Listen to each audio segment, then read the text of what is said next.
Di pa siya finish, pero makikita mo yung kanyang mga ilalim. Medyo maganda na din. So, kumbaga, ito na lang po ano. oo, medyo palalakihin pa yung mga branches niya. Tsaka, oo, malalaki talaga yung aking mga Texas kasi mahilig akong mag-cut. Mahilig akong magtusok. Isa po ito sa ano talaga, no? Pinaka magandang magandang materials kasi unang-una, yung dahon niya pino. Ang kalaban lang talaga nito is yung mga yung mga hayop. Kinsa kinakain yung ibabaw. Ibig sabihin may insekto rin May paborito insekto, po ito. oo. Yung parang butterfly siya na ibang klase pero nagkakaroon sila ng mga, dito sila nag-aano sa dulo ng mga Nag-uumpisa sa talbos. Oo, sa talbos. So pag nakita mo na yung talbos niya parang hindi healthy. Parang natutuyo po ano. Sigurado meron Kaya siyang pala insekto. yung binigay sa akin na buhay na cutting. Parang naglalagas, nag-umpisa sa talbos. So kung napansin mo ng ganon na meron siyang maliliit na, basta yung humina yung talbos niya, kailangan mo siyang spray talaga. Kasi dun siya sisimulan pero uubusin niya yan. Sa ano naman, sa Argao, ang kalaban natin is yung aphids. Yan. Ayun po, yung yung aphids. So, first, pwede natin siyang kanaw ng enjoy kahit ano na dishwashing. Tapos kanawin natin, spray natin. Pero yun, ano lang yun, para sa mga dahon. Pero parang ano po siya, yung parang temporary lang. Kasi bumabalik po ano. Bumabalik. Pero pag nakita mo talagang mahina siya, meron na bibili sa Harvest na borax, nilagay siya ng sugar. Hinahaluan siya. Actually, mura lang siya, about 110 to 120. Pero madami siya. Lalagyan mo siya ng sugar. Yung mismong mixture niya, lalagyan mo siya sugar. Lalagay mo siya sa gilid. Ang ano nun, pag nilagyan mo siya ng borax with sugar, andito na yung silanggam, yung mga army na langgam, kakainin niya yon. Hindi lang niya kakainin, hindi lang siya mamamatay, dadalhin niya pa kay queen. So, mazizero yung halaman, hindi magkakaroon ng mga langgam kasi papatayin niya mismo yung colony. So, isa sa maganda rin yun, kaso maramihan nga lang yung pagbili. Pero mura lang din siya. Yung nga lang, kailangan mo nang may sugar kasi kailangan mo silang pakainin. Para ma-attract na sila sa sugar. Pag talaga napansin mo yung garden mo, may mga ganon, kailangan mo talaga nun. Pero pag kayo nakita mo mga nasa dahon lang, pero healthy naman siya, okay na dyan yung 7 or joy. Pwede na. Pero pag napansin mo talaga na sobrang dami talaga nila, tapos hindi mo na tapos sila hindi lang siya parang yung ibang hindi mo na sila talaga magbo-borax ka na talaga. Yan, ito pa yung aking isang Texas na medyo malaki-laki na din siya. Ito po talagang niyakap niyakap na siya sa bato. Yan. Ganda. So, laki yan. Siyempre, meron pa rin siyang Nutri-Coat or Osmocoat. Yan. Ito lagi itong nag-yellow yung dahon. Sa lahat ng klase. Ito yung hindi ko alam kung ba't siya nag-yellow yung dahon niya. Pero parang ang pino niya pinaka-pino. Sa lahat ng namin kulasi, ito yung pino yung pero dahon. kaparehas lang din ho yan. Parehas lang siya, oo. Batangas din naman siya galing, pero nag-yellow siya na parang yan talaga siya yung skin ng start.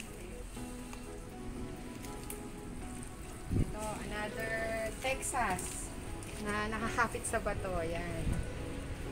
Yun yung mga Texas namin na parang Texas. Mga sanga na lang talaga yung finish na lang. Tapos ito yung aming kamuning bilog. Pero kakaiba siya kasi cascade siya, full cascade. Tapos nakaano siya sa bato. So, makikita mo rin yung tanda ng puno niya.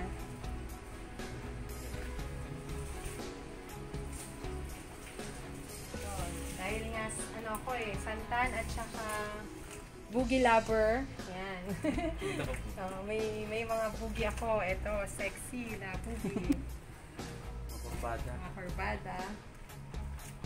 21.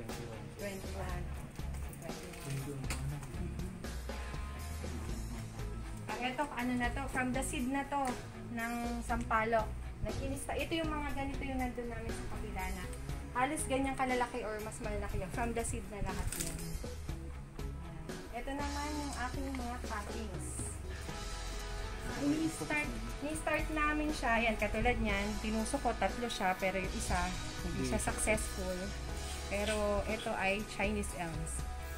Ito yung isa sa pinakamarami ko, Chinese elms.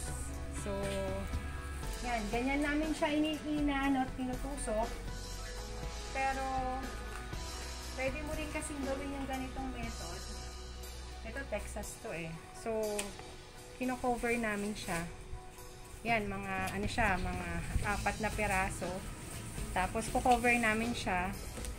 Hindi mo na siya didiligan. Siguro mga 1 buwan. Ganyan siya. So, tawag po ng iba dyan ay ICU.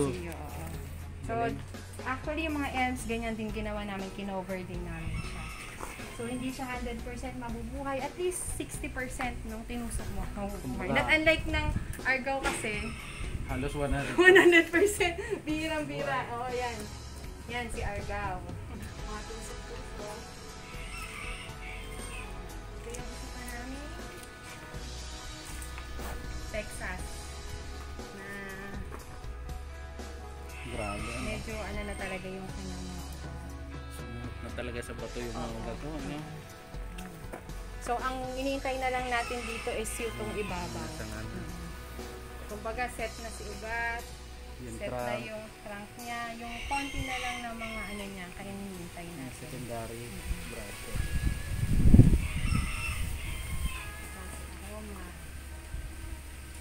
Maliit lang siya. Kaso, nilagay siya sa bato, kaya parang medyo malaki siya. Ganda ng composition. Ito, lalagyan namin ng falls. So, hintay pa namin mag-establish si argaw. Another aroma. Magandang aroma kasi yung niya yung kanyang dahon. Maganda siya. Parang sampalo. Parang sampalo. Ayan. Kambilog. Oo, medyo pa. Kasi madami pa siyang branches na dapat kompletuhin. Ito actually, kakahukay lang namin ito. Mga 2 weeks. Nakalagay siya sa isang supot. Tapos, nakalimutan na namin. Dilig-dilig, ano-ano. Dahil bunga mo. Binall out na namin siya. So, mga 2 weeks pa lang siya dito. Pero, luckily yung kanyang mga bunga ay hindi siya, diretso pa rin siya. Mulberry. Tsaka medyo nakompleto na siya. Mga abang niya na sa nga po ito yung nakalimutan mo lang, pero ayan na siya ngayon.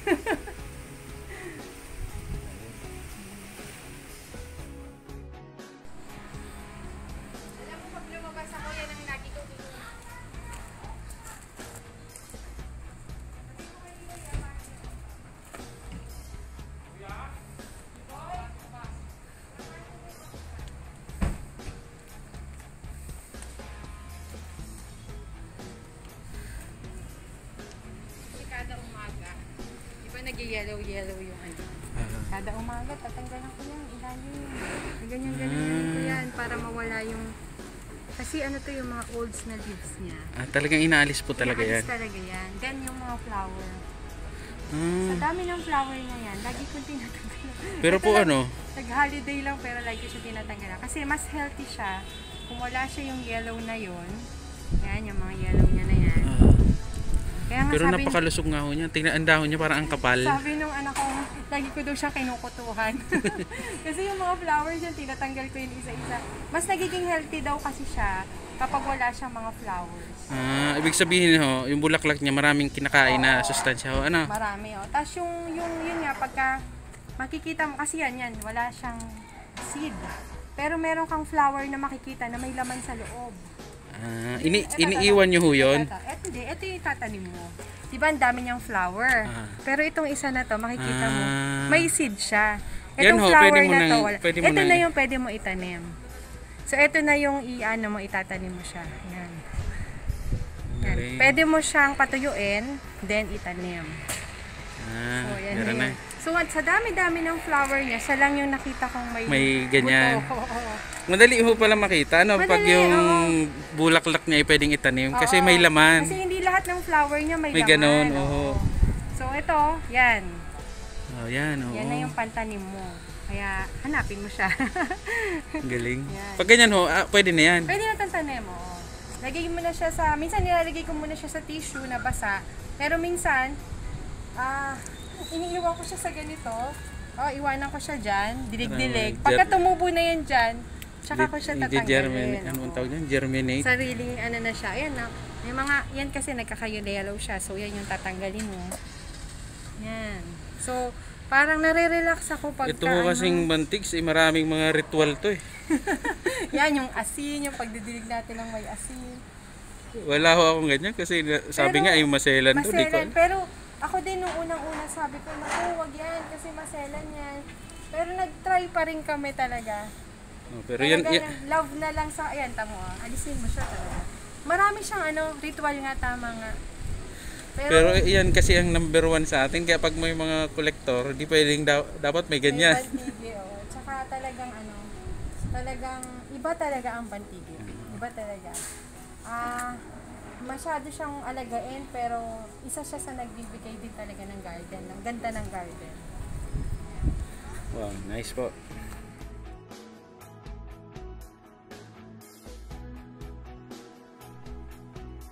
Magandang araw po ulit sa inyong lahat at welcome po ulit sa aking channel. Sa video ko po ngayon ay itutuloy po natin yung garden visit ko kina Ma'am Marifel at Manuel sa Villena. Bago ko po makalimutan ay shoutout po muna kay Nino Agana. Siya po yung artist na nagme-maintain ng mga bonsai sa garden nila Ma'am Marifel. Siya rin po yung nagpakilala sa akin kay Ma'am Marifel at naging way para makapag garden visit po ako sa kanila.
Yun lang po para sa video natin ngayon. Sana po ay nag-enjoy kayo sa panunood. Kung nagustuhan niyo po itong aking video ngayon ay paki-like na lang po bilang suporta. At yung mga hindi pa naka-subscribe sa aking channel, pa-subscribe na lang din po. Paki-pindot na rin yung notification bell para updated kayo lagi sa mga latest videos na i-upload ko. Muli po ay maraming salamat sa inyong panunood at happy bonsai po sa inyong lahat.